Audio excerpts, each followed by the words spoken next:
Yeshua, Yeshua, Yeshua, Yeshua.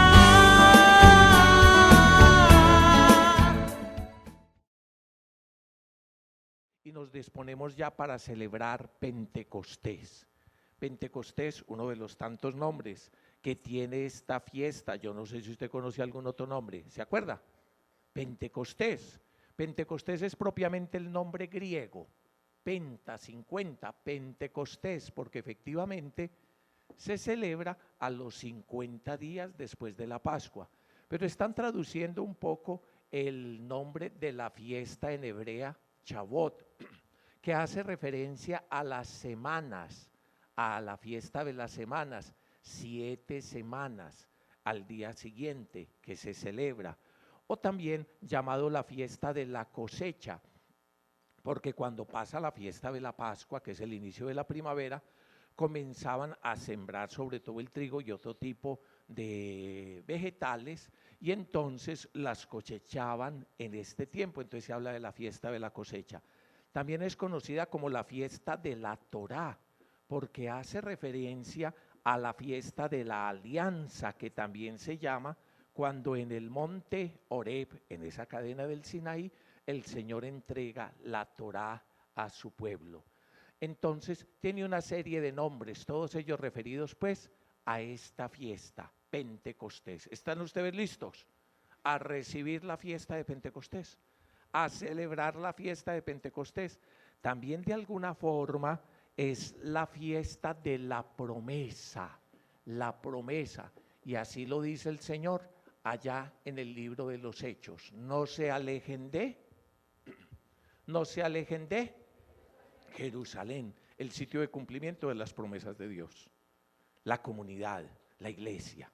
No se alejen de Jerusalén hasta que reciban la promesa del Padre que oíste de mí, dice Jesús, que Juan bautizó con agua, pero vosotros vas a ser bautizados con el Espíritu Santo dentro de pocos días.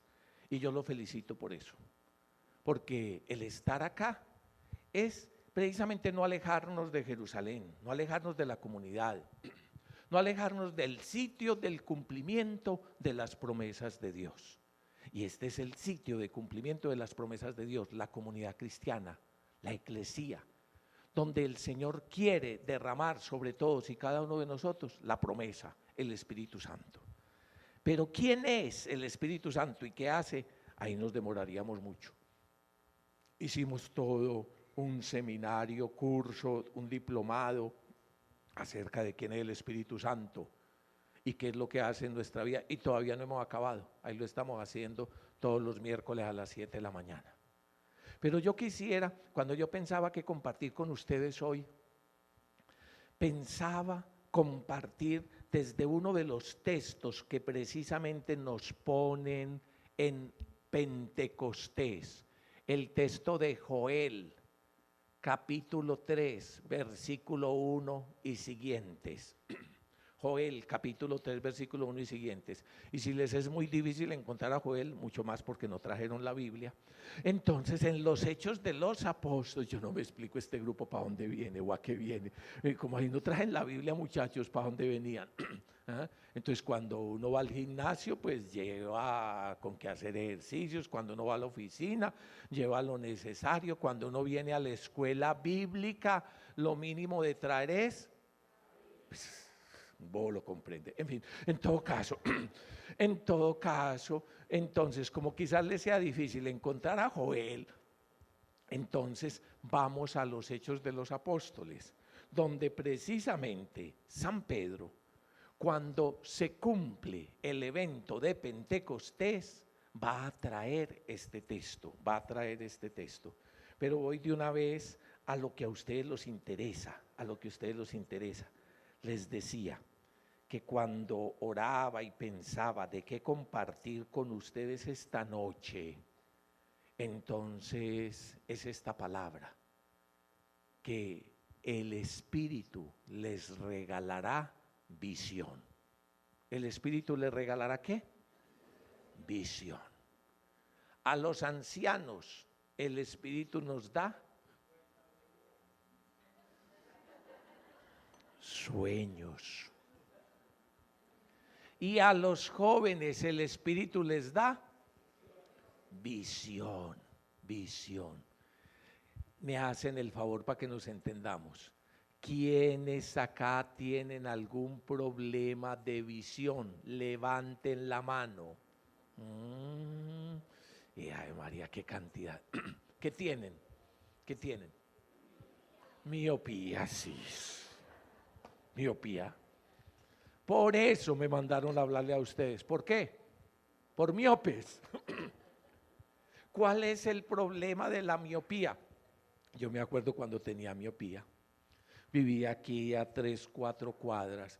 Estudiaba en el Liceo de la Antioquia. Y entonces salía, cuando no me iba a pie o en bicicleta, o después en la universidad, a tomar el circular. Por ahí pasaba.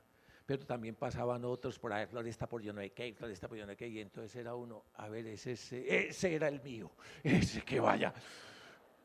Porque el problema de la miopía es precisamente ese, ¿ah? Que uno de cerca ve muy bien, que uno inclusive de cerca tiene que quitarse las gafas. ¿Quiénes aquí ven muy bien de cerca? A ver, levanten la mano los que ven bien de cerca, levanten la mano. Ah, no muchos, los otros además de ciegos son mancos. Bueno, ¿y quiénes no ven bien de lejos? ¿Quiénes no ven bien de lejos? Sí, los miopes, los miopes. Resulta que hay otra enfermedad en relación a la visión que viene con el correr de los años. Con el correr de los años, usted empieza a ver que el lector como que comienza a alejar. No es que se esté acomodando, no es cuestión de elegancia, sino que la distancia entre los dos es cada vez más grande y que no es que no vea, sino que el brazo es corto y comienza una mirada así como bajita y entonces, ¿saben qué es lo que tienen? ¿Qué es lo que tenemos? Lectura vaginal, no, eso lo tiene el ginecólogo. El ginecólogo tiene ese problema. Nosotros lo que tenemos es presbicia. ¿Qué es lo que tenemos? Presbicia. ¿Usted conoce algún presbítero? ¿Conoce algún presbítero? Presbítero es el título oficial de lo que nosotros normalmente llamamos sacerdote o cura. Dícese del presbítero el anciano en la comunidad y se asocia la presbicia con eso que algunos también entonces podrán comenzar a decir que es como una vista cansada, como perezosa, como que ya no reacciona tan rápidamente. No, no es que uno no vea, sino que se demora como 3 o 4 horas para enfocar. Y entonces, y como que llega un momento en que ya no enfoca, ¿ya? Y que entonces, ¿cuál es la característica del presbítero? Escúchese, anciano, presbítero, anciano, la presbicia, que entonces de cerca ya poco ve uno, pero en cambio de lejos, ahí están pintados, de aquí les alcanzo a contar las arrugas, las canas y hasta los años. ¿Ah? Y entonces de lejos uno ve maravillosamente bien. Desde esa situación de visión, hoy que estamos aprovechando para hacerles un examen oftalmológico, entonces vamos a hablar de lo que da el Espíritu. El Espíritu nos da visión. El Espíritu nos da visión. Escuchen lo que dicen los Hechos de los Apóstoles. Para ponerlos en contexto, la narración de Pentecostés está precisamente en el libro de los Hechos de los Apóstoles, capítulo 2, el versículo 1 al 13 narra lo que pudiéramos llamar el hecho, la obra, el acontecimiento. Y del versículo 14 al 41 narra la palabra que explica el hecho. Y así es como Dios se revela. Obras y palabras intrínsecamente ligadas de tal forma que las obras confirman las palabras y las palabras iluminan el sentido de las obras. ¿Qué fue esa vaina? ¿Que cómo es que Dios se revela? ¿Cómo Dios se revela? Mediante obras y palabras intrínsecamente ligadas. Nos va a decir la Constitución de Verbum del Concilio Vaticano II sobre la palabra de Dios. precisamente retomando lo que son las Sagradas Escrituras. Si usted, por ejemplo, que está leyendo en este tiempo los Hechos de los Apóstoles, verá que los Hechos de los Apóstoles comienza así. Mi primer libro, mi querido Teófilo, te lo escribí sobre todo lo que Jesús hizo y enseñó acerca del reino de Dios. Todo lo que Jesús, ¿qué? Hizo, obras, y enseñó, palabras. Así es la revelación de Dios. ¿Cómo es la revelación de Dios? A través de obras y palabras, de tal forma que las obras confirman la palabra y la palabra ilumina el sentido de las obras. Ya es tiempo de que haga así. Respire profundo, mueva los hombros, pausa activa y empiece a meditar. Dígale a su vecino, oíste, ¿y a mí toda esta carreta qué me importa? Dígale, hágale así. O sea, ¿a mí toda esta vaina qué? ¿Toda esta vaina qué? ¿Qué? Explicite, ¿qué me importa? Muy bien. ¿Quiere usted saber cómo se revela, cómo se muestra, cómo Dios actúa en su vida? ¿Quiere o no? Si no, arranque y váyase. Pues, porque aquí precisamente lo que venimos a aprender es si será que Dios actúa en mi vida, si será que es verdad, cómo actúa Dios en mi vida, cómo sé que es Dios. Mire, la revelación es una palabra muy bonita, tiene otros sinónimos, por ejemplo, apocalipsis, apocaliptein, descorrer, desvelar, revelar, todo eso significa. Es correr el velo. A ustedes, que quizás no les tocó mucho la época donde a uno le tomaban fotos y después tenían que llevar a revelarlas. ¿A usted, alguno de ustedes le tocó revelar fotos? ¿Todavía? ¿Se acuerdan que se veía uno mucho mejor en el negativo? Que cuando lo revelaban decía, perdió la gracia. Pero de eso se trata, de correr el velo. Saben que la existencia tiene como un cierto velo, como que uno tantas veces hay situaciones que no alcanza, pero porque a mí, todo pues yo, tal cosa, ¿por qué me ocurren determinadas cosas? Situaciones que uno no sabe entender, obras, y encuentra un montón de palabrería, ideologías que tratan de dar sentido de esto. Pues le tengo una buena noticia. ¿Le tengo qué? Dígamelo en griego. Le tengo evangelio. ¿Qué es lo que le tengo? Evangelio, una buena noticia. Dios se está revelando en su vida.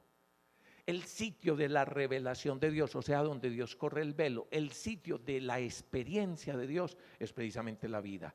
Y la revelación de Dios es a través de obras y palabras intrínsecamente ligadas, de tal forma que las palabras iluminan lo que está pasando y las obras confirman la palabra del Señor. Esto es muy importante para uno aprender a vivir, A la gente le pasan relativamente cosas muy parecidas. Simplemente hay unos que saben leer la vida y hay otros que no la saben leer. Esa es la gran diferencia. Hay unos que saben leer la vida, el acontecimiento en su vida, las distintas circunstancias que van viviendo, y hay otros que no saben vivir. Y entonces simplemente comienzan a especular, eso debe ser la suerte, eso deben ser los astros, eso debe ser que me hicieron un maleficio, eso debe ser que tal cosa, eso debe ser que tal otra, inclusive desde la racionalización más sistemática de los saberes, escúchese, saberes sistemáticos o ciencia, entonces uno va tratando de iluminar el porqué de las obras. Y entonces va buscando un método para que las cosas, cada que se repita, cada que pase esto, pasa esto. Eso es lo que es el método científico. Entonces, a través de esa verificabilidad sobre el estudio de un objeto en el que uno va tejiendo una manera metodológica de acceder a ese conocimiento, entonces ya uno quiere conjurar el cómo, el por qué y el qué es lo que ocurre en los distintos eventos de la vida.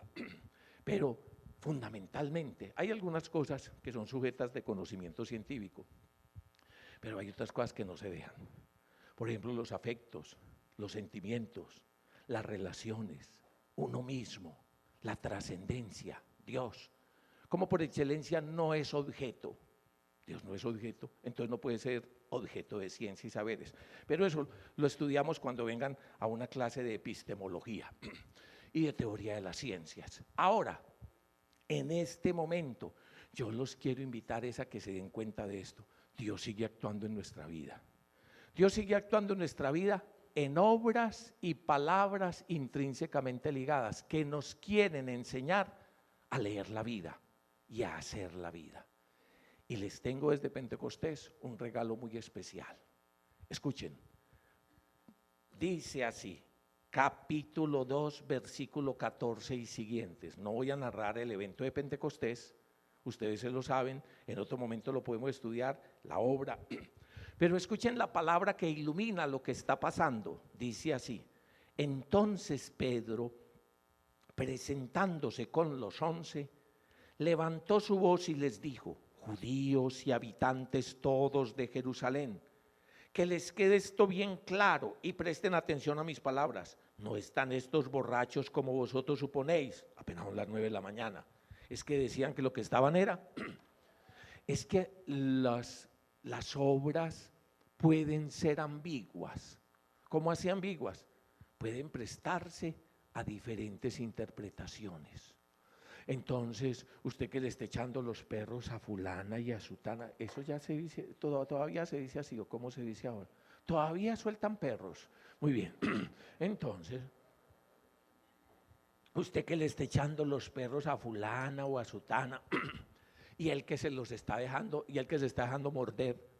Entonces, resulta que usted llegó toda ilusionada o todo ilusionado al grupo y que se habían quedado de ver y que tal cosa y que llega temprano, que vos que nunca llegas temprano, que por eso no encontrás puesto, que por eso no te haces el camino, en fin, en todo caso, y entonces que llegaron y tal cosa, cuando entra usted y los ve por allá y una vieja colgada al cuello de él, vea, para eso sí llega temprano, vea, ese es el hecho, esa es la obra. ¿Sabe qué le falta? La palabra que le dé sentido a eso. Lo que pasa es que esa compañerita de la comunidad, tan querida, esa compañerita de la comunidad, usted no sabe la tragedia que estaba viviendo.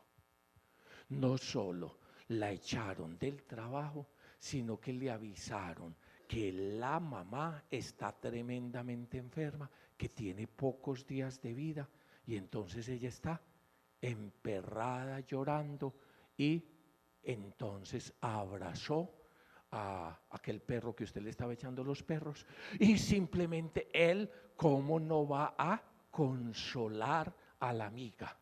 Hecho, es que yo los vi con estos ojos que se los andé. Es que yo los vi, es que no me contaron. Ese es el hecho. Palabra que interpreta. ¿Usted no se ha dado cuenta que una palabra, un texto, un evento fuera de contexto se convierte en un pretexto para terminar uno diciendo lo que le da la gana? Lo que le da la gana. Pues eso es lo que nos ocurre. Hay una cantidad de eventos en la vida que solamente la relación entre la palabra y la obra y la palabra, dan el sentido coherente y nos libran de la ambigüedad. ¿Sabe qué estaban diciendo los contemporáneos cuando ocurrió ese fenómeno de Pentecostés? Fenómeno que no fue un fenómeno intimista, fenómeno que no fue un fenómeno subjetivo, sino fenómeno que inclusive estuvo rodeado de un viento huracanado, de un ruido tremendo y unas lenguas como de fuego que cayeron sobre cada uno, y enseguida toda la casa se llenó del Espíritu Santo y todos comenzaron a alabar y bendecir al Señor en lenguas nuevas, y eso fue como toda una teofanía, una manifestación de Dios, un estruendo que tanto que todos los vecinos, eso fue lo que hicieron, se reunieron alrededor. ¿Qué pasó? ¿Qué pasó? Se cayó esa casa. ¿Qué pasó? ¿Qué pasó?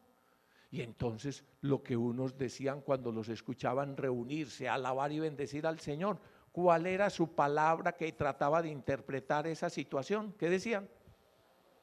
Que estaban borrachos.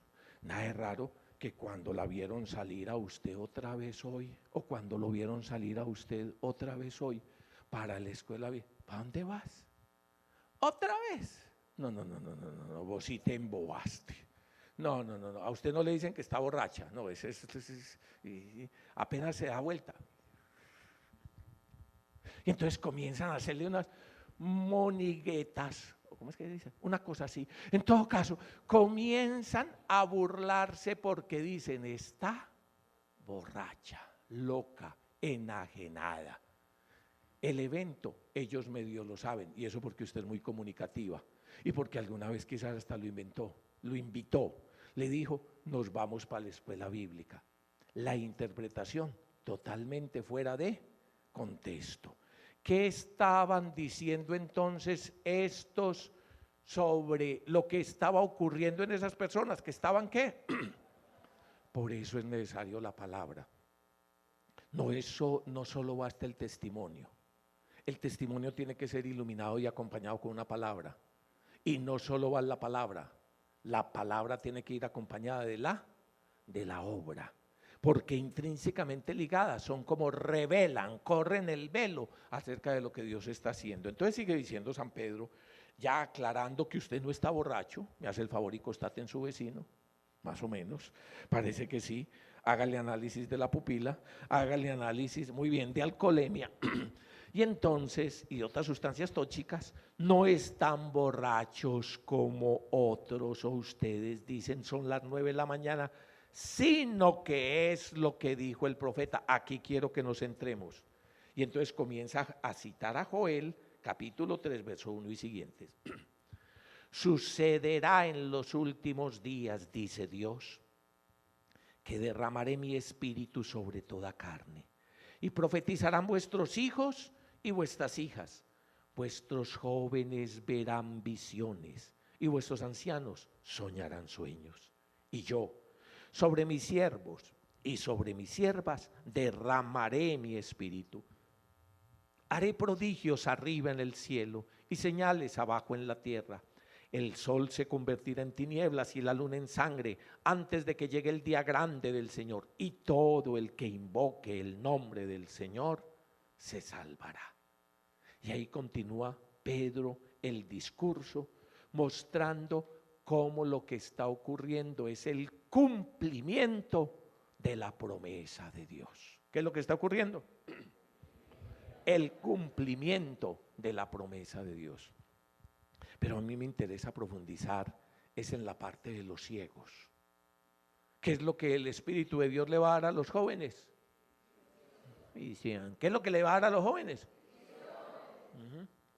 Hoy de los ancianos voy a hablar poco. ¿Qué es lo que le va a dar a los ancianos? Mire, llega una edad donde uno se duerme siempre donde no es. El único sitio donde uno no duerme es en la cama. Entonces se acuesta uno y para un lado y para el otro y voltea y una cosa y la otra y jonjolea y la próstata y el ruido y el frío y una cosa y la otra. En fin, usted ha oído por ahí a su papá y a su mamá y a su abuelita, todas las mías. ¿Y usted qué era lo que hacía? Toda, mi amor, es que no me puede dormir. ¿Ah? En cambio, viene a una enseñanza. En cambio, está en un bus. En cambio, está tocando una puerta y se queda dormido. En cambio, usted la ve sentada ahí al pie de la cama y yo me estaré levantando o me estaré acostando. Y después le pregunta, mijita, yo ya almorcé. Y no me preocupe, hoy no voy a hablar de eso. Ustedes, pero les cuento que para allá van. Y es más, algunos ya están próximos. ¿Sabe cómo empieza eso? Eso empieza más o menos así. Oíste, ¿dónde fue que dejé las llaves? ¿Dónde dejé las benditas llaves? Pues no me preocupe que eso empieza así. Otros dicen que ¿alguien ha visto mis gafas? ¿Alguien ha visto mis gafas? En fin, cosas así. Pero de eso les hablaré más tarde. Hoy yo quiero considerarlos a todos ustedes jóvenes. En ese punto es donde ustedes dicen, gracias, muy bien. Hoy quiero hablarles a todos ustedes porque somos,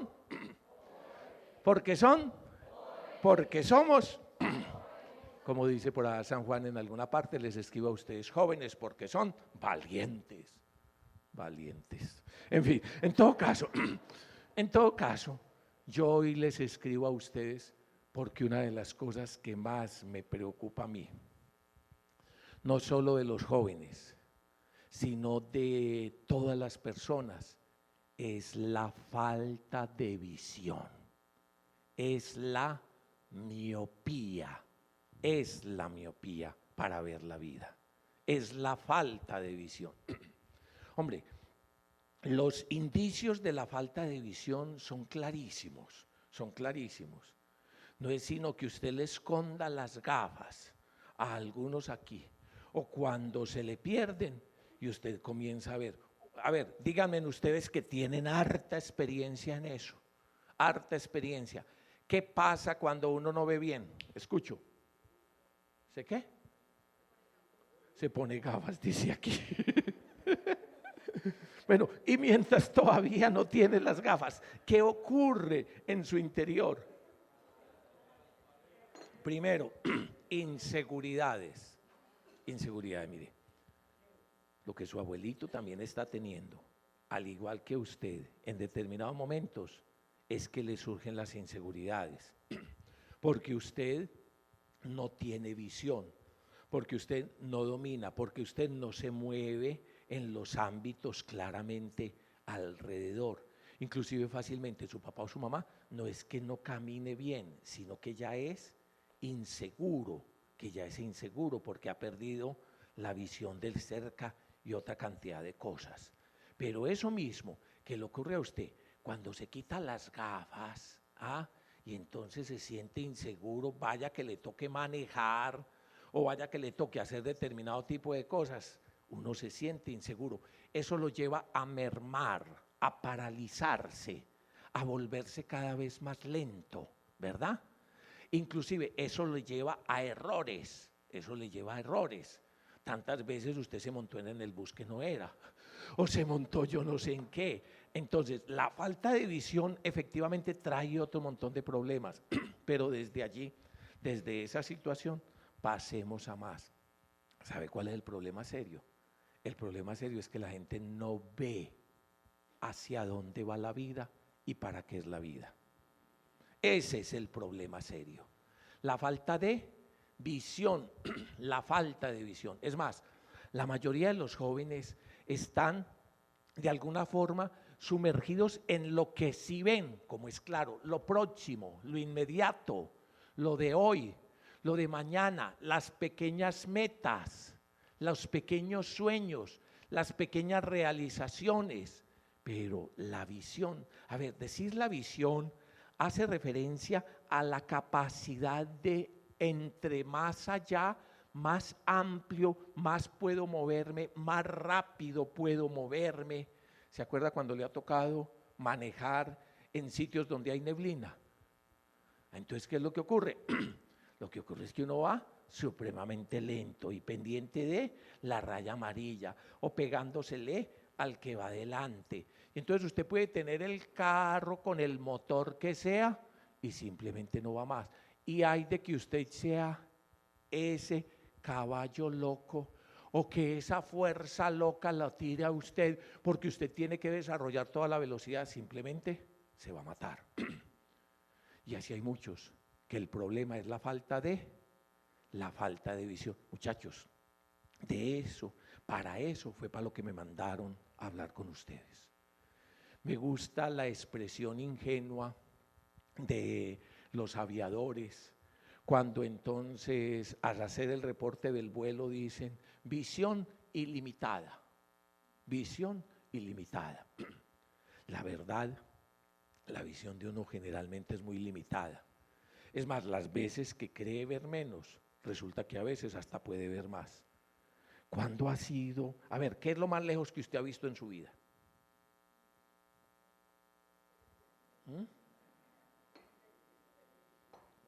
¿Quién dijo yo? Bartimeo, a ver, cuénteme usted.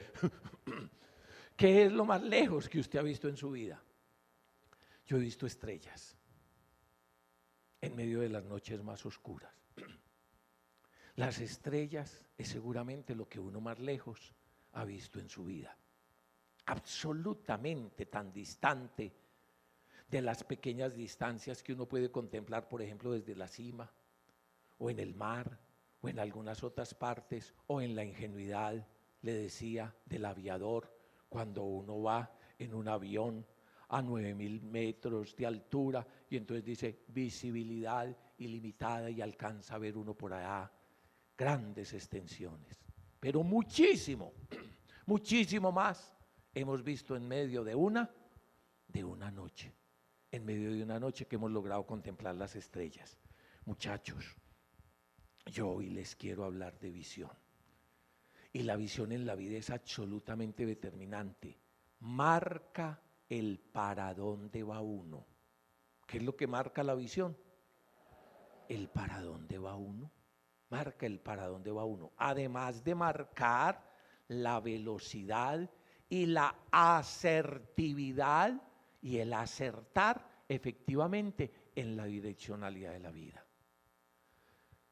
De las crisis profundas que sufren las actuales generaciones es que no tienen sentido de vida, es que no tienen visión de sentido. Las actuales generaciones tienen metas y son metas muy a corto plazo. Entonces son las metas del carrito nuevo. Entonces pasar de la moto al carro y pasar, entonces conseguir un apartamentico y conseguir una casa y casarse y una profesión y un posgrado y estas cosas así, y eso está muy bien. Todo este montón de millennial, gracias, todo este montón de ex-millennial, pues del pasado, entonces de alguna forma tienen metas. El problema de ellos no es las metas, el problema es la visión. El problema es la visión. En este punto, recuerdo la anécdota que ya varias veces se las he traído, de la construcción de la Catedral de Notre Dame, donde el abad al pasar a revisar las obras que estaban allá construyendo en Notre Dame, cuando vuelvan a París ustedes se fijarán que en el río Sena, ahí en esa islita que forma, entonces ahí está la Catedral de Nuestra Señora. Cuando pasaba por ahí en el siglo XI o XII, esas grandes construcciones de piedra, entonces encontró a un muchacho haciendo que lo que todos hacían, pulir piedras para llevar. ¿Qué estaba haciendo aquí? Trabajando por el afrecho, por la vida, puliendo piedras. Más adelante encontró a otro que al menos al preguntarle le dijo, ¿qué estás haciendo? A mí me toca levantar este muro. El hombre estaba puliendo piedras como los otros, pero al menos sabía dónde iba, para dónde iba. Lo que originó efectivamente la anécdota es que después en el campanario el abad encontró un muchacho, ahí está la campana, ahí está el muchacho, donde estaba puliendo piedras como cualquier otro, pero al preguntarle, ¿qué estás haciendo? Este muchacho fue respondiendo, yo estoy construyendo la Catedral de Notre Dame. ¿Qué? Yo estoy construyendo la Catedral de Notre Dame. Estaba puliendo piedras lo mismo que cualquier otro. Estaba haciendo el mismo oficio que los demás, solo había una diferencia. Este sabía lo que estaba haciendo, para qué lo estaba haciendo. Miren, la existencia humana tiene una manera de funcionar muy interesante. Nosotros en realidad somos seres sobrevivientes y todo lo que hacemos está direccionado a la sobrevivencia. ¿Cómo así que seres sobrevivientes? Me hace el favor y mire a su vecino. Póngale fecha de vencimiento. Eso significa seres sobrevivientes. ¿Cómo así? Nosotros tenemos vida, pero en realidad tenemos una vida dada. La vida, esta vida no empezó cuando yo quise. Yo no escogí a mis padres, no escogí dónde nacer. Es más, no escogí ni siquiera de qué raza ser. No escogí ni siquiera ser humano. No escogí esta manera de ser. Cuando recién vine a la conciencia, me asombré, miré al espejo y dije, en fin, de alguna manera es en la admiración de la existencia y de la conciencia como vinimos a recibir este don de la vida. Y resulta que este don de la vida vino con fecha de vencimiento. No empezó cuando yo quise y no va a terminar cuando yo quiera. tiene una fecha de vencimiento. Y lo que hacemos y nuestra programación somática, psicológica, nuestra programación de la vida, todo lo que hacemos es para sobrevivir, para sobrevivir. En esa lucha nos mantenemos. Y entonces, ¿cómo va surgiendo este mecanismo de lo que muchas veces hemos hablado, de que somos los seres, que además de ser seres, somos seres vivos, y además de ser seres vivos, somos los únicos capaces de autoconciencia? Somos los seres que somos y sabemos que somos. Existimos y sabemos que existimos. Esa es la característica fundamental del humano, ser y saber qué es. Lo demás es y no sabe qué es. Las estrellas y las galaxias de las que ahora hablábamos son maravillosas y no saben que existen. Lo vegetativo tiene una vida vegetal. Lo animal, mire, ustedes me entenderán. ¿Hace cuánto no ven ustedes 300 vacas reunidas pensando, oíste, cómo vamos a mejorar esta vida? Si es verdad lo que me dijeron, señora Toro, señora de Toro, que le están poniendo los cachos, fácilmente va a decir, no, ellas no se ocupan, ni se preocupan, ni tienen conciencia de sí, simplemente en su función instintiva de sobrevivir, mecánica de sobrevivir, se les va la vida. Nosotros somos los únicos que somos y sabemos que somos. Existimos y sabemos que existimos, y por lo tanto nos atrevemos a preguntar, ¿de dónde? ¿Por qué? ¿Para dónde? Y llegamos al punto central de la visión, al punto central de la visión. Eso es lo que el Espíritu Santo da. Lo que el Espíritu Santo nos quiere dar es visión. Miren, para solucionar las necesidades básicas, nosotros realizamos un montón de obras. Pero como no nos basta simplemente conseguir el alimento y esconder por allá la almendra o esconder por allá el hueso, entonces nos vamos poniendo metas. Y como no nos basta simplemente levantar el muro, vamos haciendo proyectos. Y desde allí nos atrevemos a plantear planes en las distintas áreas de nuestra vida. Y llega un momento en que uno lo que hace es plantearse cuál es la misión. Esto es muy fácil referido a lo que está afuera. Todos los que de ustedes trabajen en una entidad medianamente responsable y que sepa hacer, que sepa qué es lo que es y para dónde va, entonces tendrá desde la entrada que la visión de esta empresa es llegar a ser que la visión y que la misión es el para qué, que lo que ustedes hacen. Y que usted entonces, que los planes para estos próximos 5 años o para estos 10 años o para este tiempo es eso. Y que usted es jefe de proyecto o que usted le encomendaron este proyecto. Que las metas para tal fecha son esto y que lo que a usted le toca hacer es esto. ¿Comprendido? Pues eso es lo que ocurre en la vida. ¿Y cuál es el problema de los jóvenes? ¿Y cuál es el problema de todos? Mire, inclusive la gente hasta llega a medio aprender a sobrevivir. La vida tiene en realidad, Mona, despierte, la vida tiene en realidad dos cosas fundamentales. ¿Cómo sobrevivir y para qué sobrevivir? Esas son las dos preguntas fundamentales de la vida. ¿Cuáles? ¿Cuáles? Un padre judío aprende eso. Un hombre que estudie la Torá, o sea, la instrucción de Dios, la palabra de Dios, aprende eso. Que uno lo que tiene que aprender es cómo sobrevivir y para qué sobrevivir. Y que lo que tiene que enseñarle a los hijos es cómo sobrevivir y para qué sobrevivir.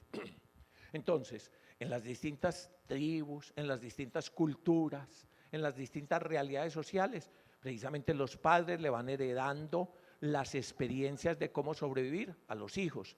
Entonces el padre que era agricultor le enseña la agricultura, el que era comerciante, el que era ganadero, el que era político le enseña a robar a su hijo. En fin, cada uno va como heredando a los otros su forma de sobrevivir, su forma de sobrevivir.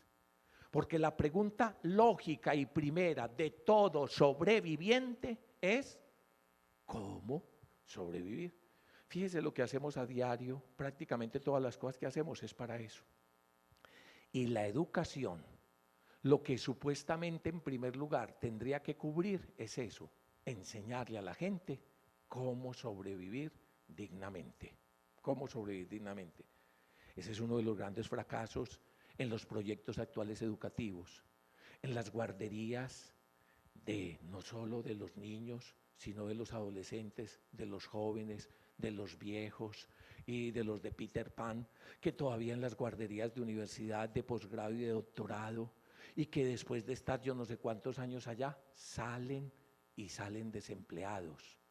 Una sociedad que no le brinda a la gente, después de toda esa inversión de tantos años y de saber, no le brinda el cómo sobrevivir dignamente. Cuando en las culturas primarias eso estaba satisfecho. ¿Cómo sobrevivir? Es la primera pregunta. Pero el otro problema, el más grave, es ¿para qué? Es ¿para qué? Inclusive, muchas de las cosas básicas las llegamos a superar. Llegamos a superar, entonces, que el alimento llegamos a superar, que el vestido llegamos a superar, que la vivienda llegamos a superar, que un poco la mediana salud, que la recreación, que el techo, pero el problema no es solo eso, el problema grave es ¿para qué? El problema es de sentido, el problema es de sentido. Yo puedo construir la Catedral de Notre Dame, espectacular, y no solo realicé obras, y no solo me puse metas, y no solo hice un gran proyecto, y no solo realicé un plan, sino que al final me terminé, oíste, ¿yo para qué fue que hice esta vaina? Para venirme a vivir con mi familia. ¿Para qué? El problema es el ¿para qué? Muchachos, ¿ustedes ya tienen resuelto eso? ¿O están como Rodrigo D? No futuro, volador hecho, volador quemado. No nacimos pa' semilla y simplemente a lo que vinimos, la obra y la metica de corto plazo.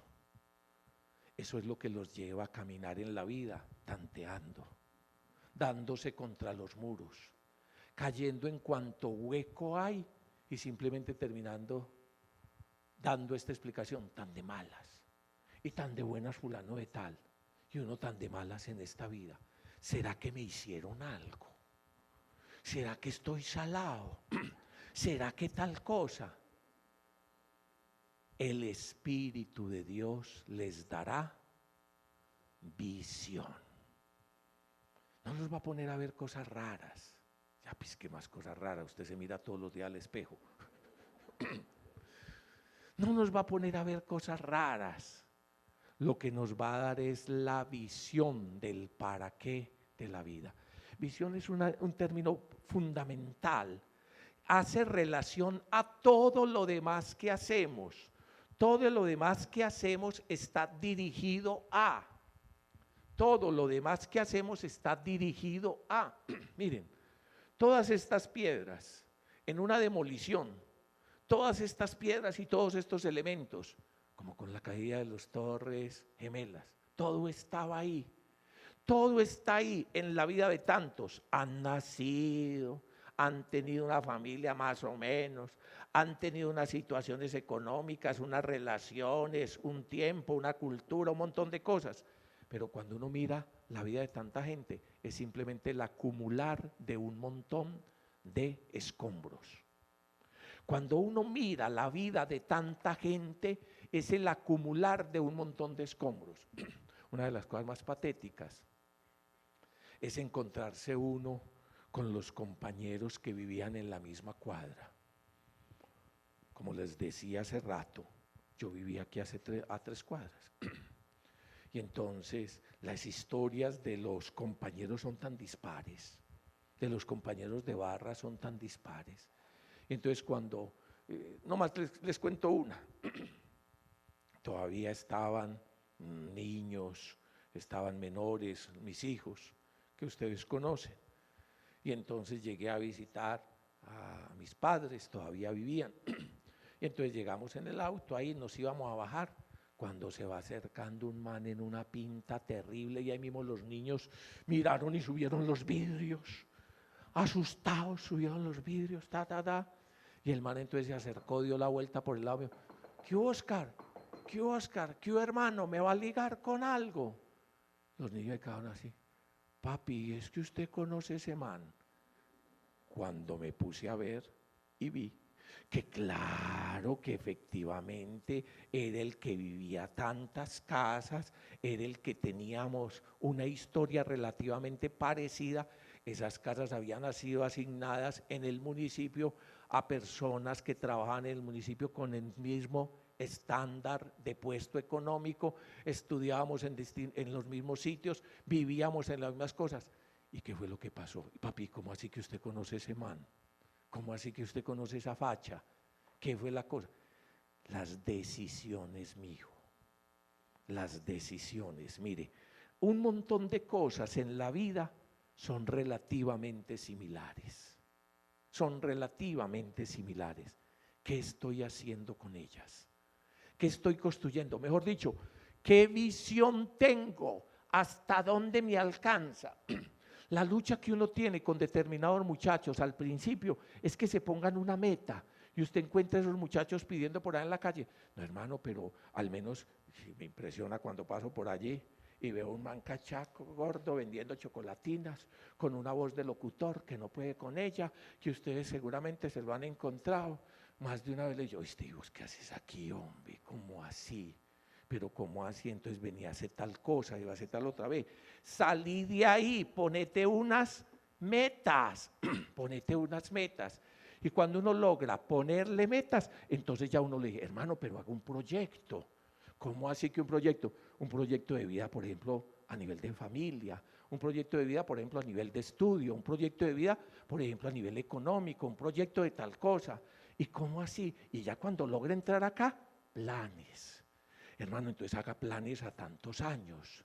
Y fíjese, a ver, usted para dónde va. Y es uno tratando, vea, levante cabeza, vea, mire. Entonces lo primero que ve es ahí, vea, pero mire 1 metro más, pero vea, mire 5 metros más, pero vea, mire 5 años más, pero vea, mire 10 años más, pero vea, usted para dónde va, mejor dicho, usted para qué vive, usted para qué vive.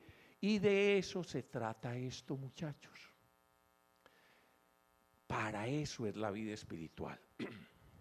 La vida espiritual no es ni siquiera para una ética, no es para una moral. No.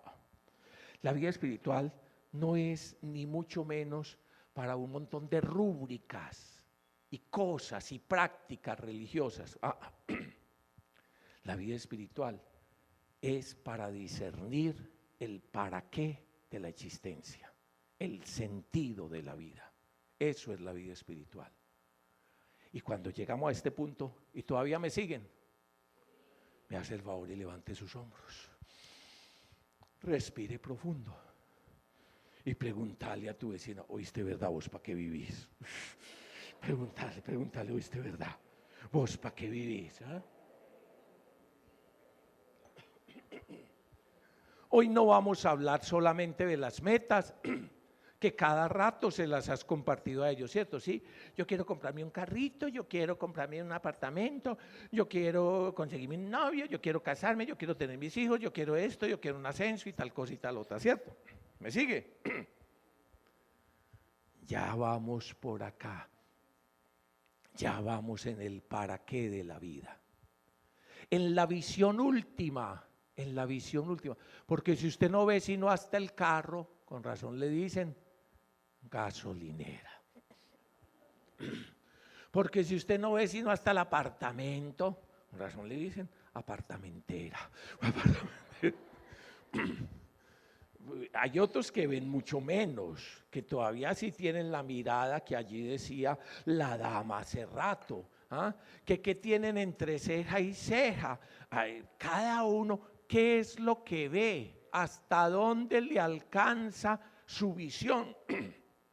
Porque es que hasta donde le alcanza su visión está marcando la direccionalidad de su vida. ¿Sí me hago entender? Está absolutamente relacionado. Es que hasta donde le alcanza su visión está la direccionalidad de su vida. Por lo tanto, sus criterios, sus principios, sus valores, sus decisiones. Si lo que yo quiero y está entre ceja y ceja es ascender y llegar en esta empresa a hacer tal cosa, la direccionalidad de su vida, de sus criterios, de sus principios, de sus valores, de sus opciones, está dirigido hacia allá. Está dirigido hacia allá. Esos sueños últimos que se convirtieron en todo esto, esas necesidades vitales que fueron ascendiendo en todo esto, llega un momento en que la pregunta es profunda: el para qué de mi vida. A eso responde el sentido y la visión última de la existencia. Y llegamos a un punto, como les digo, fundamental, que ustedes me van a entender, porque eso es lo bueno de hablar con gente inteligente, con gente que ya va siguiendo estas cosas. Mire, resulta que uno le da para qué a lo que está en el ámbito de la visión y manipulación de uno. Por ejemplo, el para qué de este micrófono, ¿ya?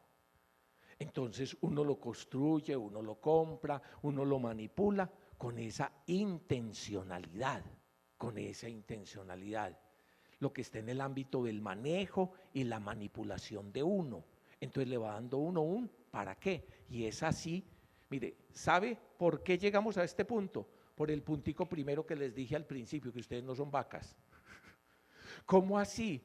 Que somos los seres capaces de ser y saber qué somos, de ser y tomar distancia sobre lo que somos, de dónde vengo, para dónde soy, qué es lo que voy, cómo voy a solucionar esto. Entonces uno va tomando distancia y es donde va aprendiendo a decir, y esta meta, y este proyecto, y va tomando uno distancia consciente sobre.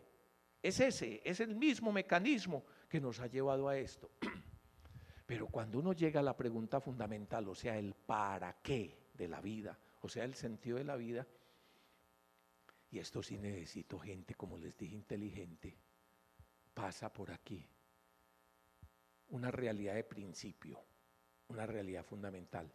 No me hice a mí mismo.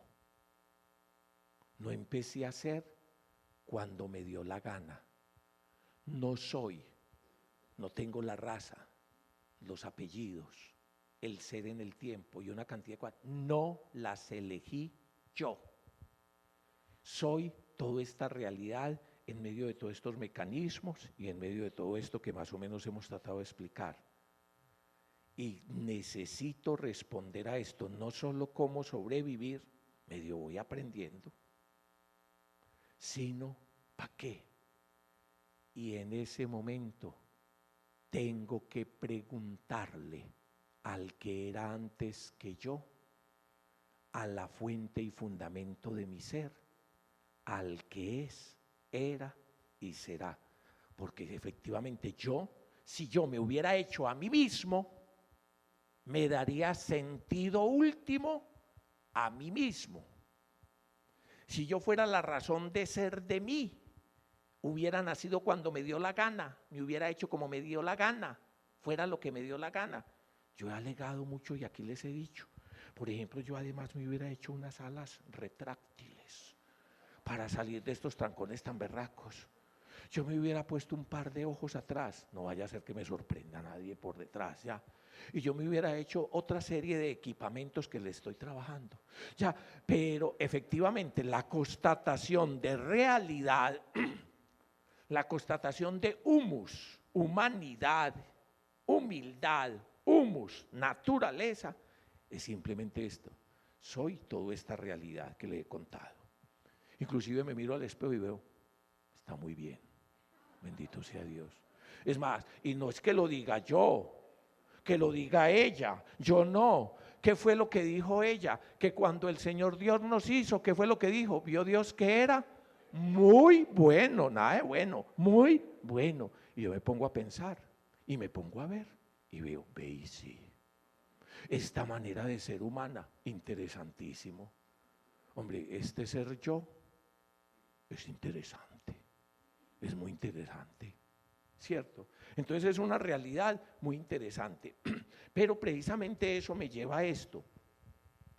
Y entonces, ¿para qué? ¿Cuál es el para qué último de la vida? Yo me puedo seguir planteando metas, yo puedo seguir construyendo proyectos, yo puedo hacer planes, yo inclusive puedo darme una misión que en realidad es limitada, porque es solo en el para qué que responde la misión, para qué sobrevivir, como simplemente formas de sobrevivir, pero para qué la existencia misma, tengo que preguntarle al que era antes que yo. Es de mera lógica, sensatez y sentido común.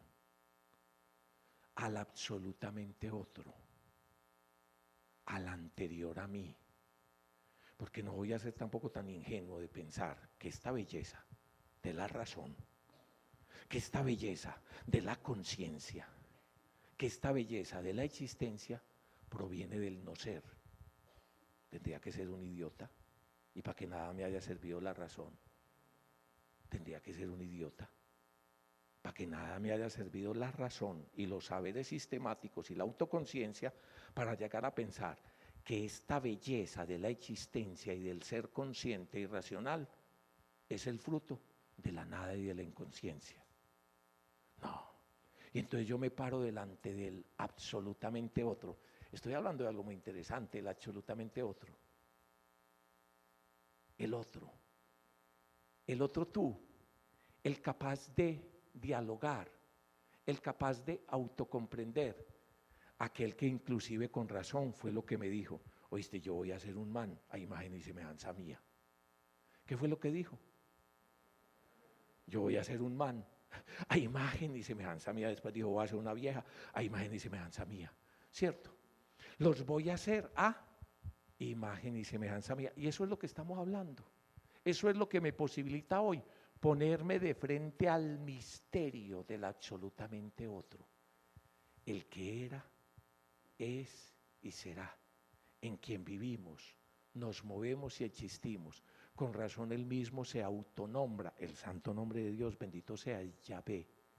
Yo soy el que estoy siendo, yo soy el que permito el ser, yo soy el absolutamente cercano a ti, yo soy el que estoy contigo.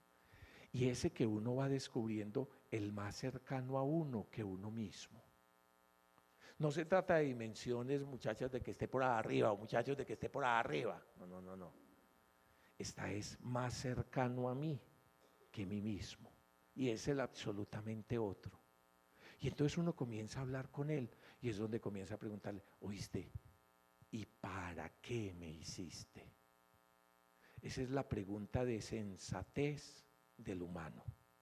Esa es la pregunta de sensatez que en el ser humano, esta creación autoconsciente llega a ponerse delante de Dios a preguntar por el sentido, el para qué. ¿Sabe de qué estamos hablando? De la visión. ¿Sabe de qué estamos hablando? Del problema de la ceguera, de pensar que uno simplemente vive para conseguir un carro, o de pensar que uno simplemente vive para un apartamento, o pensar que uno simplemente vive para unas relaciones afectivos sexuales, o simplemente vive para sobrevivir y para traer hijos a este mundo. O sea, que simplemente vive para morir, que simplemente vive para la muerte. Nos atrevemos a preguntarle a él y es entonces él el que responde.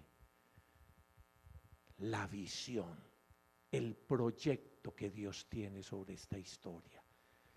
Yo también le preguntaba al Eterno, al Santo, al absolutamente el otro, al innombrable, ¿para qué? Y entonces lo que hizo fue que me dijo, este es mi Hijo amado, a él escuchadlo. Y entonces, ¿qué fue lo que hizo? Me mostró a Jesús. Jesús es la respuesta de Dios, del que era, es y será, del que nos hizo sobre el para qué de la vida.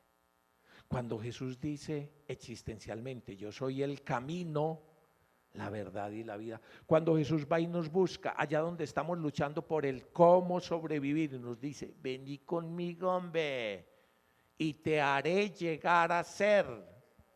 Vení conmigo para que tengas visión de la vida, toda la vida ahí.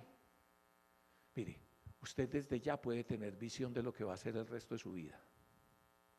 Fíjese lo que va a hacer el resto de su vida. Aquí lo estoy viendo pintados, plantados y aplastados ahí. De aquí a 40 años, ¿qué es lo que van a durar muchos? Sí, mucho. De aquí a 20, ¿qué es lo que van a durar otros? Y de aquí a un ratico, ¿qué es algunos? Entonces, pero ¿qué es lo que va a hacer el resto? ¿Para dónde van?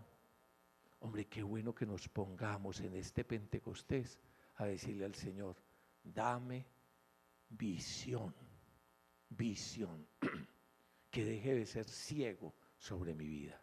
¿En qué te estás gastando la vida? Y descubrir la maravilla. Miren, ni ojo vio, ni oído yo, ni por la mente del filósofo, poeta o la mejor utopía pasó lo que Dios tiene preparado para nosotros, sus hijos queridos y los que hizo. Llegar a la altura de la madurez de Jesucristo, el hombre perfecto. Ese es el proyecto que Dios tiene con usted. Mire, mejor dicho, madure. Me da el favor y dígale a su vecino, oiga, no friegue, madure, madure, crezca, madure, madure.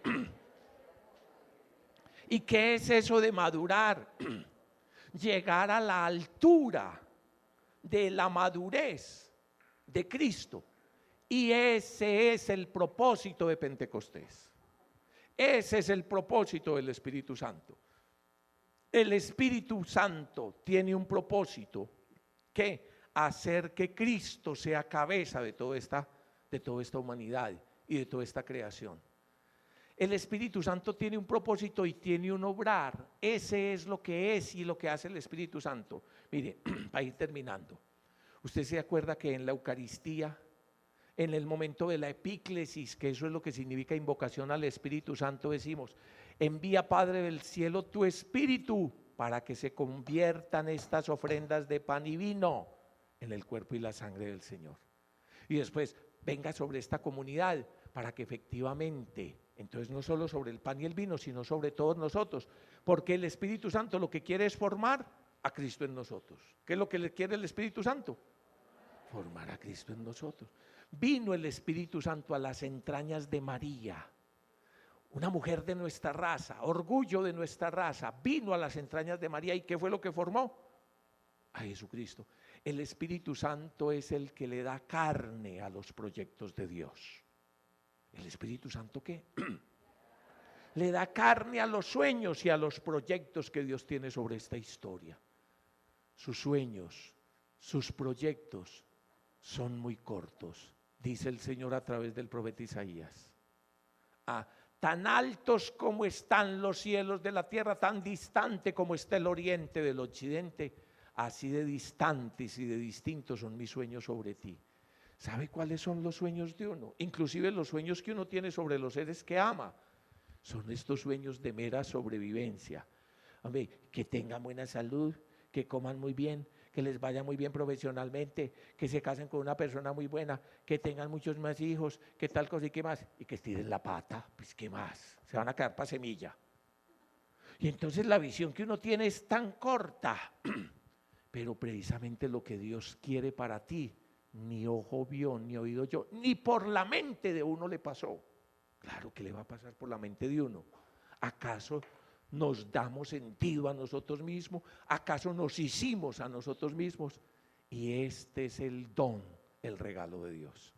Así como es don esta vida, amén, que es don, el regalo, usted tiene que experimentarlo y saberlo. Usted no lo compró, usted no lo hizo, usted no lo pagó, usted no se lo ganó. Es el regalo de la existencia.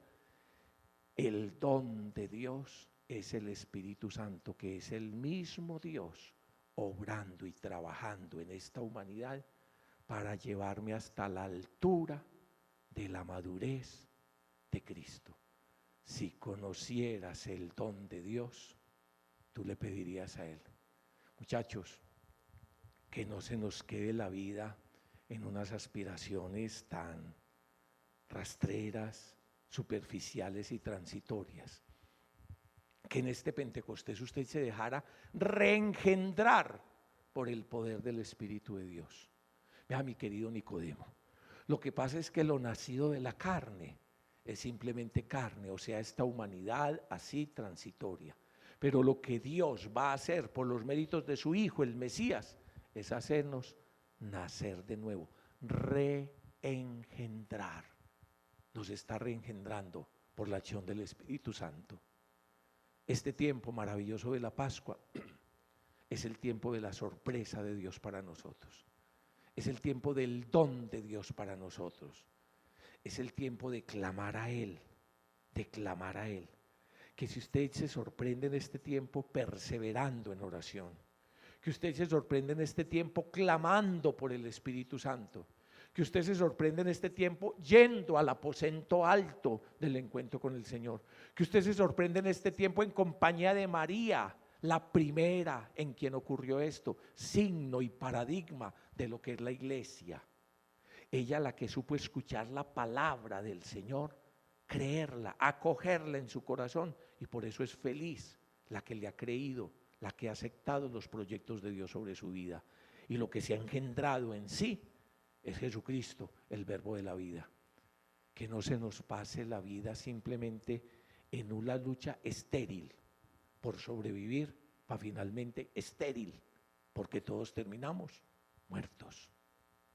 Que en este tiempo sepamos renovar nuestro bautismo, o sea, sumergir nuestra vida y nuestra condición en Jesucristo crucificado y resucitado, y decirle: derrama tu espíritu sobre mí, lo necesito.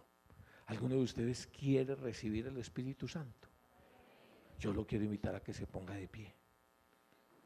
La oración que el universo entero, la iglesia, tiene hacia el Espíritu de Dios es simplemente: ven, ven. No porque esté lejos, sino porque uno es el que está distraído, ocupado en tantas cosas, preocupado en tantas otras, temeroso y envuelto en una cantidad de situaciones. Por eso, cuando le decimos ven, lo que además le estamos diciendo es: voy y estoy dispuesto a tu acción en mi vida. Te necesito. Miren, piensen en esta imagen. No fuimos conscientes cuando el Señor engendró esta primera naturaleza nuestra. O sea, cuando el esperma y el óvulo de nuestros padres se unieron. Tampoco fuimos conscientes aun cuando padecimos la existencia al venir a esta vida.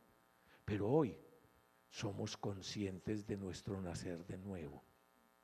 El que te creó sin ti no te salvará ni te reengendrará sin ti. Lo que el Señor hace a través de su palabra, de venir a María a tocar su corazón, su libertad y su conciencia, ofreciéndole que si quiere que Cristo el Señor se forme en sus entrañas, es lo que hacen usted y en mí. Y pasa esta nueva creación por mi sí, pasa esta nueva creación por mi aceptación. Y aquí que estoy a la puerta y llamo. Y si alguno abre, entraré y cenaré con él y él conmigo. Porque he venido para que tengas vida y la tengas en abundancia. A los que lo recibieron, les dio el poder de llegar a ser hijos de Dios, los cuales no nacen de la carne o de la sangre ni de deseo de hombre, sino que nacen de Dios. Señor, un día fuimos llevados de la mano de nuestros padres y padrinos a la pila bautismal para nacer de nuevo y recibir tu Espíritu. No fuimos conscientes, pero sabemos que tú actuaste y sigues actuando. Pero hoy, qué bueno venir con los ojos abiertos, con el corazón dispuesto, con la vida necesitada absolutamente de ti. Te necesito, Señor, te necesito. pido que derrame sobre mí tu espíritu, que me haga nueva criatura, que me reengendre. Ven, Espíritu de Jesús, el Mesías. Ven, Señor de la vida y dador de la vida. Ven, dulce huésped, a morar en mi corazón. Ven, amor de Dios derramada en mi corazón. Ven, presencia del resucitado, actual y actuante en mi existencia. Ven, abogado, consolador. Tú eres el Paráclito, el que llamo para que esté no solo a mi lado, sino en mi corazón. Ven, presencia de Dios a mi corazón. Te necesito, Señor. Te necesito. Sentido, raíz de mi vida, roca que me sostiene, fuente de mi existencia, alegría de mi vida. Abba, Abba, fuente de la vida. Por los méritos de tu Hijo te pido, derrama tu espíritu sobre mí y hazme nacer de nuevo. Ven, Espíritu Santo, ven, Señor y dador de vida, ven, dulce huésped del alma, ven, Espíritu de Dios, ven, ven, ven, Espíritu Santo, ven.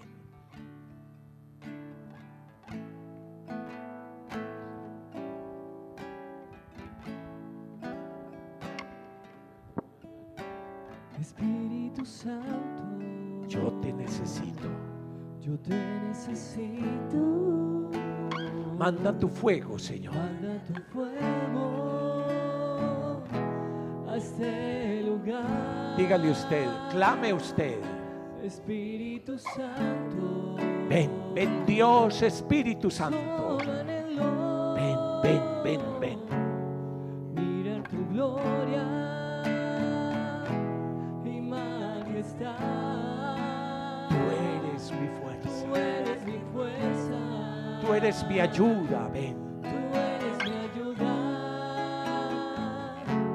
Espíritu Santo, ven a este lugar. Espíritu Santo, dígale, te necesito. Espíritu Santo, ven a mi vida. Usted no puede volver a su casa, a sus rutinas, con las pobres metas, con las pobre visión de su existencia. Dígale, Señor, necesito ver como Bartimeo. Hoy me acerco a ti. ¿Qué quieres que haga por ti? Me preguntas. Que vea, Señor, que vea esa maravilla que tienes para mi vida. Yo quiero, Señor, que mis sueños sean tus sueños, que mis proyectos sean tus proyectos.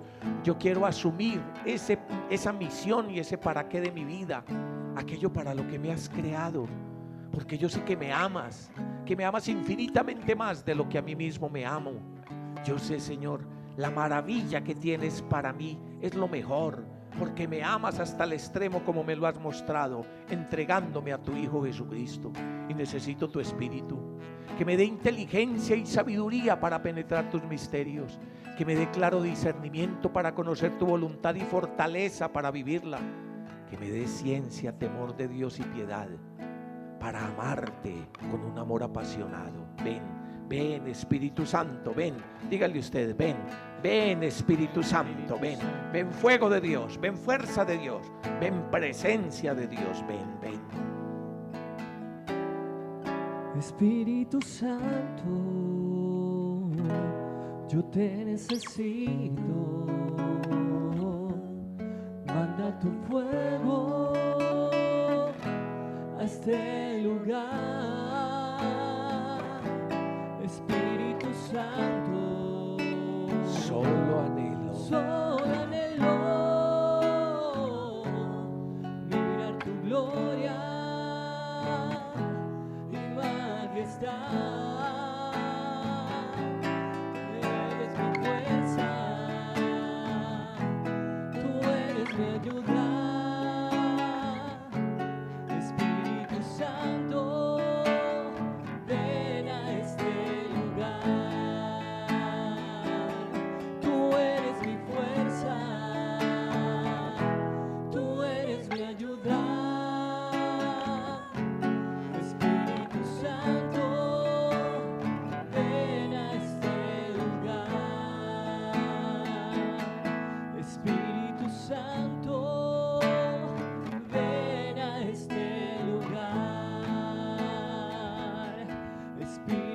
Santo, ven a este lugar. Señor, a veces nos cuesta soñar. Señor, a veces nos cuesta realmente hacer proyectos grandes sobre nuestra vida. Señor, nuestra visión es tantas veces tan corta y como que nos vemos robados simplemente por el agitar del sobrevivir y por las funciones de los trabajos y de las necesidades y preocupaciones diarias. Señor, quisiéramos que nos llevaras a lo alto de tu cruz y que descubriéramos de allí el horizonte que tienes para cada uno de nosotros, el proyecto maravilloso que tienes para cada uno de nosotros, que nuestra vida deja de ser tan rastrera, que nuestros sueños y nuestras pasiones, que nuestro titubear en la vida, que nuestro darnos contra las paredes, que nuestro caer en continuos huecos, si no los inventamos para caer en ellos. Señor, dame tu Espíritu Santo. Yo necesito tu Espíritu Santo, esa luz, ese Espíritu de la verdad que deshaga mentiras, ese Espíritu Santo que me santifique, ese Señor de la vida que me dé vida y me transforme. Dígale usted, clame, porque si ustedes se esfuerzan en darle buenas cosas a sus hijos, porque si hay un hijo que le pide un pan, ¿acaso usted le va a dar una piedra? O si un hijo le pide un pez, ¿le va a dar acaso una serpiente? Cuánto más el Padre del cielo, tu Abba, el que te hizo amorosamente, si le pides su Espíritu, Él te lo va a dar. Por eso estamos aquí. Dígale, ven Espíritu de Dios, ven a iluminar mi vida, ven Espíritu de Dios a morar en mí, ven Espíritu Santo a sanar lo que en mí está enfermo, a liberarme de lo que me oprime. Ven Espíritu Santo a romper las cadenas de adicciones. Ven Espíritu Santo a romper las puertas que me aprisionan y lo que me encierra. Ven Santo Espíritu de Dios, yo quiero vivir en la gloriosa libertad de los hijos de Dios. Ven, ven, ven Espíritu Santo y renueva la faz de la tierra. Ven, ven, ven, ven.